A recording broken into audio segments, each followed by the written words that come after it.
বন্ধুরা দেখো, তোমাদেরকে একটা জিনিস দেখো, গাছে লঙ্কা পেকেছে। এত সুন্দর লাগছে দেখতে, কি বলবো। রংটা দেখো, এটা একটা ছোট্ট গাছ, কিন্তু এই যে লঙ্কাটা পেকে গেছে। এই বরবটি হয়েছে, মা বীজের জন্য রেখেছে, তুলে দিয়েছে আমাকে। গাছের পেঁপেটা দেখো কত বড়, পেকে গেছে পেঁপেটা। এই পেঁপেটা দেখেছি আরও কত বড় হয়েছে। আজকে নীল পুজো, কালকে আমাদের একটা সব রকম সবজি দিয়ে, শাক দিয়ে, বিভিন্ন রকম আমাদের একটা সবজি তৈরি হবে। সেটা আমরা পুজোতে দেব, তারপর আমরা খাবো, সবাইকে দেওয়া হবে সেই প্রসাদ। তাই জন্য মা এই শাক পাতাগুলো তুলেছে। এখানে অনেক রকমের শাক পাতা আছে, কলমি শাক আছে, তারপর বিভিন্ন রকমের শাক আছে।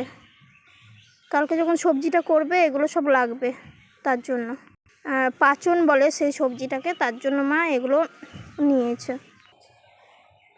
লাল শাক লাগিয়েছে, এগুলো সব লাল শাক, ছোট ছোট হয়েছে, বীজ ফেলেছিল, হয়েছে।